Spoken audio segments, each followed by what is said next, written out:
Because definite loops using counter variables are so common, C# has a special syntax we can use to create them, and it's called a for loop. It basically condenses all the information we need to define a loop into one line of code. As we look at this, I'm assuming you're already familiar with the information in the introductory video on loops and the video that shows while and do while loops. Since I'm going to build on that, you should stop here and go watch those if necessary. Now, the for keyword is really intended for definite counter-controlled loops. Students love to try and call me out over this with crazy examples of things you could do with a for loop to do all kinds of weird stuff, and I like that kind of creativity. But I'm really talking to beginners here, so we're avoiding all that. And besides, those weird, clever solutions tend to just make your code more confusing, no matter how fun they are to write. With that in mind, here's the syntax to create a for loop. We start with the for keyword followed by parentheses, but instead of having only a Boolean expression in the parentheses like in our previous loops, we have three different pieces of information, and then we have a block of code for the loop body. Those three components for the for statement match up with the three components I said you need to think about when creating your loops when we were doing while and do while loops. You need to initialize a control variable, you need to check that control variable with a Boolean expression, and you need to change or update that control variable within the loop. So let's move over to C# and see how this works. We're starting with the same kind of basic counting loop we looked at in the previous video. It just counts from 1 to 10. I've labeled those three components with comments. We initialize the control variable, we check that variable with a Boolean expression, and then inside the loop body we update the control variable.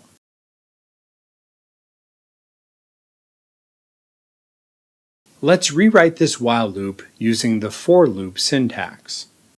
I'll comment out the existing code so that we have it as a reference. And now I'm not going to do anything with that control variable just yet. I'm going to jump right in with the for keyword and a set of parentheses. And then I'll put that code block immediately following that. Inside those parentheses, I need to have these three statements. First, I'll initialize my counter just as if it was a separate line of code.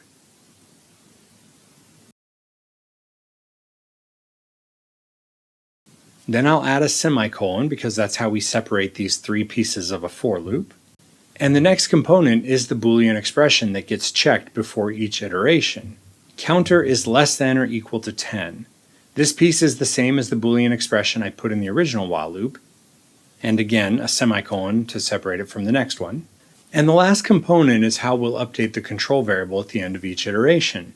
I just want to increment it by 1, so I'll put counter plus plus. Notice that I'm not putting a semicolon at the end of this one because it's the last one and there's nothing else to separate. And in my loop body, I'll just have that output statement that shows our count.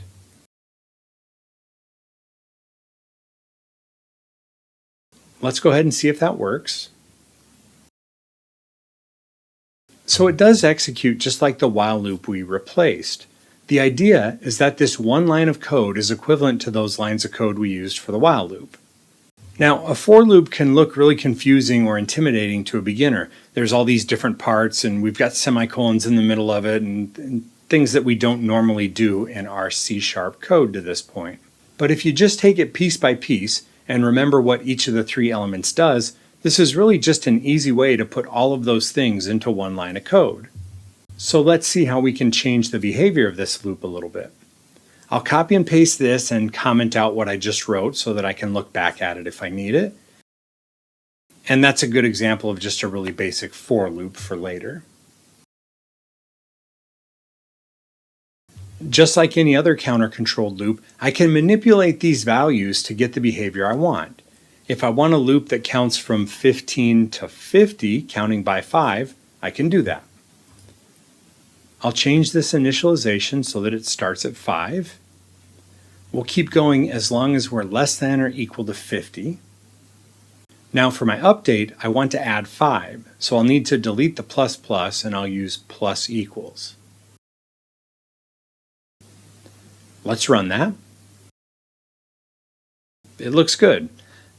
I could also use a for loop to count backwards, so let's count down from 20. My initialization statement needs to set the counter to its starting value, so that's going to be 20 now. And let's jump over to that update statement and change that to subtract 1 each time, so I'll use minus minus. Now, we have to be careful with this Boolean expression. We want it to repeat until we get down to 1, so I'll update that number and try it out. I'm not getting any output, so let's figure out what happened. My Boolean expression says that we'll keep running while counter is less than or equal to 1. But the counter starts at 20, which is greater than 1. So the Boolean expression fails and the loop never executes. This is another example of a check first, then run loop, like a while loop.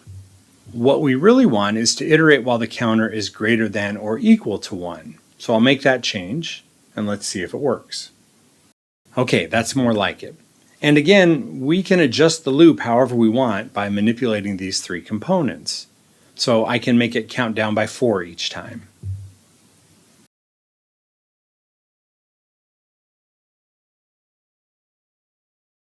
And let's try that. Again, the point of a for loop is to give us a more compact way of writing a counter-controlled loop. You can always use a while loop to accomplish the same thing, but for loops are really nice, and once you get the hang of them, they're really easy to understand.